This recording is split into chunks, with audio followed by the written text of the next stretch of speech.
Hey everyone, welcome to Soul Revelation. Today's episode, I'm supposed to be like today's season 1 episode. No, this is not even an episode. Today's video is going to be about our soul fracturing, okay? So this is basically what was the cause of our traumas, our core beliefs, and what happened. Like, how did this happen to us? And then I'm just going to briefly go over like what you do to heal that, but I'm not going to get into the details of that, but I'm just going to explain to you what we need to do, and then I'll do a separate video thoroughly explaining the process of healing that, okay? So basically, I made a little visual. It's not super great, but so when we were born, okay? We were born whole. So that's us, this little heart here, okay? I was gonna make a little face on them, but I didn't. So that's us, okay? We're this heart. Same, we were born whole, okay? Now, somewhere along the lines, and usually in childhood, because we are the most programmable between the ages of 1 and 7, which I'll get into in another video as well. I'm going to try to stay laser focused on one thing at a time here. So usually within childhood, we experience some kind of betrayal, rejection, abandonment, some kind of wound, some kind of distrust where we felt really hurt, like we could have been shamed or something like that. And all of us have experienced trauma like this, like something I mentioned, or all of them. At some point or another, like without exception, we all have experienced trauma. It just varies, like the extent to which it affects us will vary from person to person. Now, this is where I get questioned a lot about what is trauma, okay? Because we know as adults, like we know the very, obvious traumas of like abuse and neglect and things like that, okay? But trauma to a child, because when we are born through the ages of 1 and 7, we don't have critical thinking. So we take everything very literal, and we take everything, all the things that we experience within that age group becomes embedded in our subconscious mind, and is the foundation for the core beliefs that we have. It's where they're formed, okay? So now a trauma to a child could be something like an abandonment trauma, or it could be a child. It doesn't have to be a parent who just completely abandoned them. It could be a parent who worked too much. You know what I mean? And so they weren't around a lot, so that child felt abandoned. And you might not even, majority of the time, we're not aware of these traumas, okay? So that's what's called our shadow aspects. And the shadow is the part of ourselves that we can't see. So a lot of times we're unaware. Nobody's lives are perfect or whatever, but I had a dad who abandoned me completely, but I still didn't grow up thinking I was like a victim of any sort. Like I wasn't like, I'm just like, oh, it's just part of life. So that's the trap that we get trapped in, is that we think this is normal. It's a normal way to feel these ways, but what we're not understanding is how deeply they affect the way we perceive life and how we show up in the world, okay? So a trauma could also be like getting picked last in gym class, and then feeling really upset by that, and then maybe you cried when you were a kid or something like that and got told not to cry, don't be, stop crying, I'll give you something to cry about, or getting, sent to your room for crying, or getting yelled at for crying because parents are frustrated. And because nobody, including our parents and their parents and their parents, the vast majority of the population have never been given or never learned the emotional tools needed to help us process our emotions as they come up. So instead of processing them and allowing them to be felt, as children, we will take those experiences and we'll be like in an instance of like being told not to cry. Now that child's gonna think, now my emotions are not okay and I'm bad. I shouldn't be crying. Like I got in trouble for this. It makes me bad to feel this way. So they're gonna grow up. They could grow up completely with an avoidant personality type, where they don't even want to show emotion, where they shut down or they bottle things up. And this is why we have a mental health crisis, why suicide rates are constantly climbing. Things like that, where we're a society of people that are kept on medications to help keep these things at bay, when what they really need to be do is allowed to come out, right? So that is what happened. So there was some kind of trauma that happened, okay? Now this trauma, because we didn't have the tools to process these emotions, this trauma fractured our soul. So we came in whole, and then the trauma fractured our soul. So every time that happens, it's like a part of your soul is rejected. So think of it like that. Think about like multiple personalities. We all have them. I had so many, you guys, and I still have some. Healing is it's an ongoing journey, right? But as you peel the layers and layers and layers of things, and as you get to these core traumas, well, it gets worse before it gets better. I'm not even going to sugarcoat it. It does. You might get to a point where you're like, what the fuck is going on? I thought I was supposed to be feeling better. And you will. On your journey, you'll have these nice highs where you'll feel that connection back to source, and you'll know it when you feel it, where you're just like, but then because you have other ones still in there, those things will start coming to surface as well. And so you might experience some like roller coaster of emotions, right? It's kind of like bipolar. I'm not making fun of it. It's like you're like the bipolar express. It's kind of like that mental health issue, which I believe to my core has to do with unprocessed emotions. So trauma happened, our soul fractured. So now a piece of our soul fell off. They call this the fall from source because we came in whole, okay? And we reject this part of ourselves. Now, because that feeling for us as children was so painful, that's when our protective ego came in, okay? Our ego, the false self came in.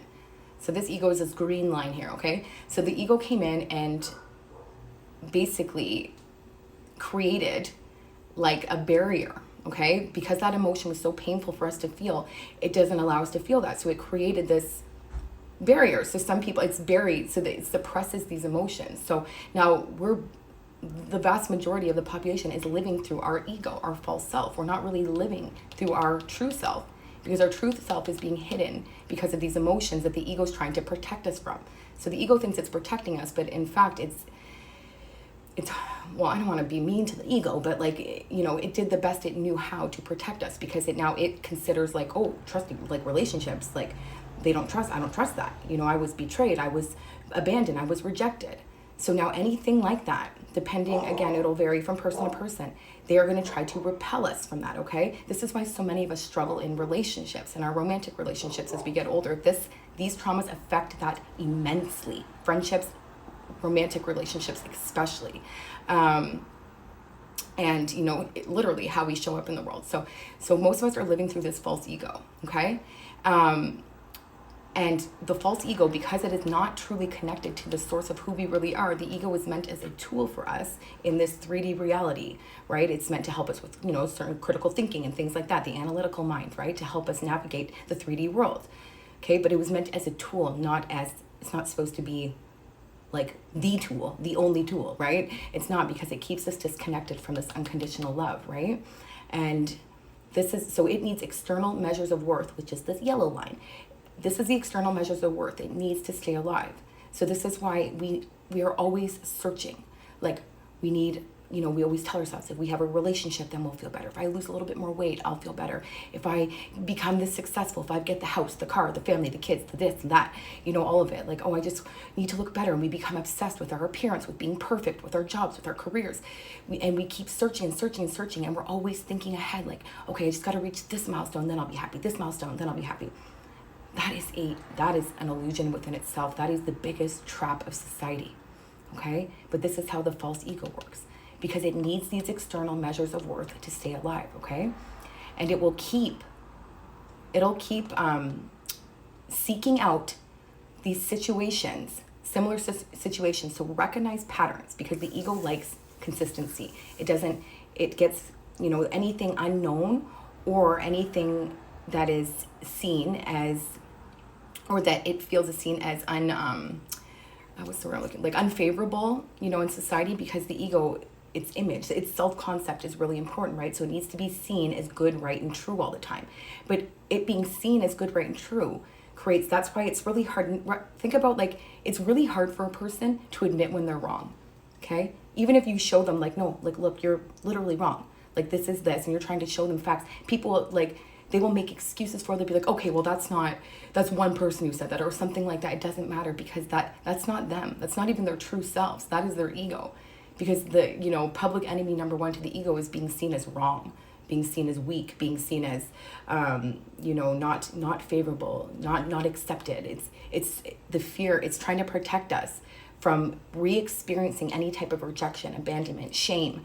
So it creates these false identities. These are our personalities that we live with every single day. All of us are fake. It's real. I know. When I first heard that, I was like, what the fuck are you talking about? I'm like, you're thinking fake. But it's real. There's real parts of us that are always there. This never leaves us. Our truth is always in us. But a lot of us are living through the lenses of our traumas. We're living through these false personalities and these false identities because we're unhealed. We are a nation of people that are unhealed, right? So our perceptions are severely distorted and wounded, right? So, and you're going to feel resistance. Like, I'm sure even when I say that, you're probably like, there could be a part of you that was like, oh, that's more like other people though. Yeah, I could see that. I could see that in this person. You're thinking about other people who you notice these behaviors in, or you notice like might, is aiming for these external measures of worth. Like, well, I do, but I don't do it as much as this person. That is right there. That is your ego trying to make you not seem as bad as the rest. Okay, you might do it a little bit, but that's okay. That's not other people do it worse than you. That's why there's a part of us that likes to see, and it's part of us we don't admit, but there's a little part of us that when we win something over somebody, we're a little bit more successful, or somebody does something worse, we'll be drawn to other people's mistakes and point out the darkness in others long before we'll ever do that to ourselves. And if we do point it out within ourselves, it's usually coming with an excuse attached to it, or some kind of idea that it's not truly just our fault. Like, it's not taking that full ownership about things, and it's because that's your ego. That's not even your fault. Like, our traumas are not our fault, but it is our responsibility to heal them, okay? So that's what happens. So these external measures of worth are anything. It's like seeking drama. It's like not seeking drama, sorry. I mean, seeking, why would that make you feel worthy? That's weird. Not seeking drama, but it's like, it needs these things. It needs other people to see. So you might be someone who experiences drama that tries to get other people on your side and make the other person look bad because you need their validation. I'm the good one. This wasn't my fault type thing, right? So that's your ego at play, okay? So that's kind of what happened. So I'm going to put this little bitch down. And so what the goal is here now is our soul's fragmented, and people could have a couple fragmented pieces, and some people could have, like me, where like my shadows were everywhere, like literally, like I was just like, hey, what's up?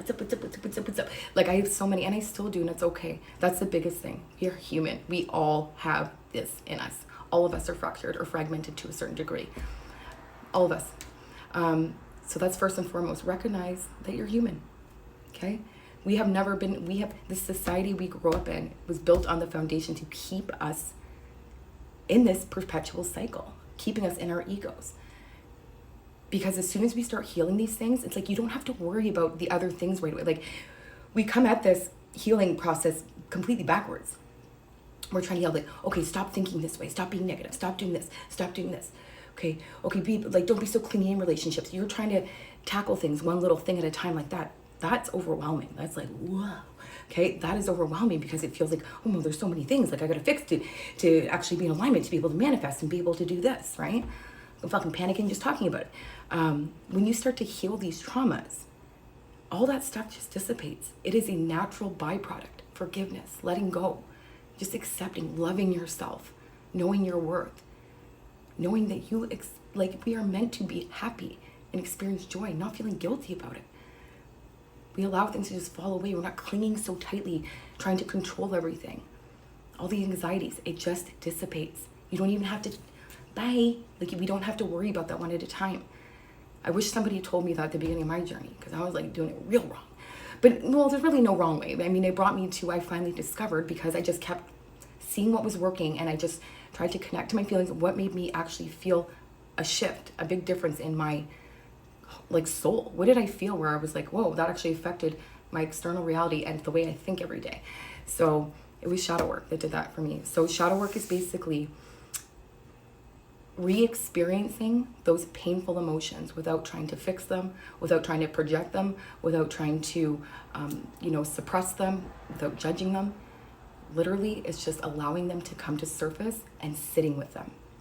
So all those painful emotions that we feel, where we're trying to constantly, we're expecting the world to bend to our will so that we don't have to feel bad. We expect other people to make us feel bad, or other people to accept us exactly as we are. That's okay to a certain degree. First of all, we can't expect anybody to do anything. It's nobody's job to accept us, okay? And especially when we don't accept our own selves, because we constantly reject parts of ourselves. And that's us with those shadow aspects of us, those core wounds. Those are rejected parts of ourselves. So we get triggered when other people reject us. It's because we are rejecting ourselves.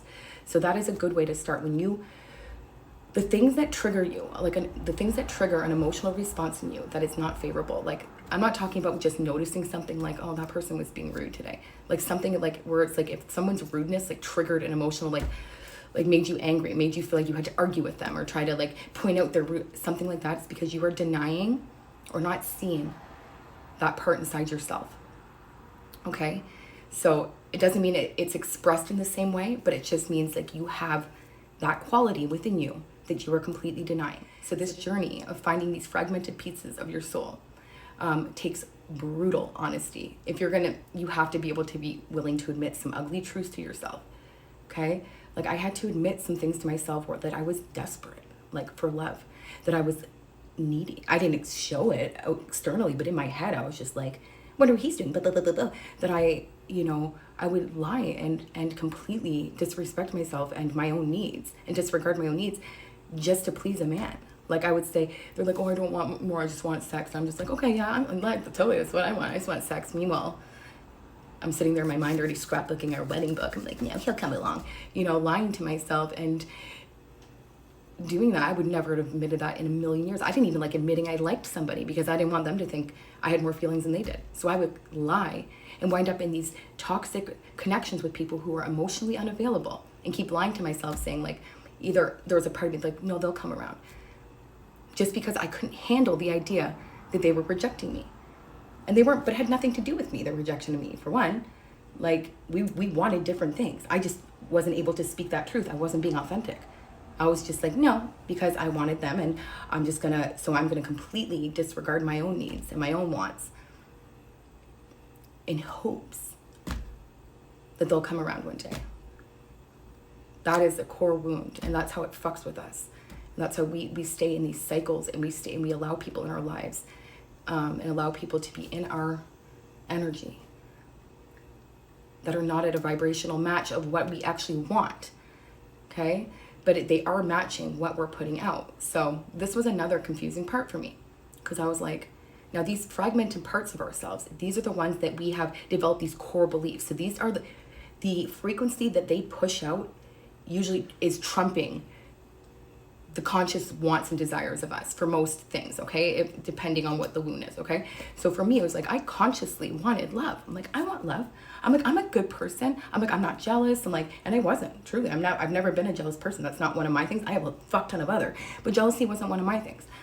I probably have a little bit of it, but that wasn't one of my major things. Like in relationships, I was like, yeah, do whatever you want. Like, I don't know. Like, I just didn't feel like that. So I was never like that. Yet I used to attract the most jealous men. Like, I mean, Looney Tune jealous, okay? And so that's why I'm like, I thought the law of attraction, like you get back what you give. No, the law of attraction, you don't get what you want. You get what you are. So I was consciously wanting love. And I was wanting somebody to accept me and love me and this and that. But I wasn't even loving myself. I constantly rejected myself. How can I expect other people to not reject me when I'm rejecting myself daily? How can I expect other people to love me when I didn't love myself? I didn't honor myself. I didn't respect myself.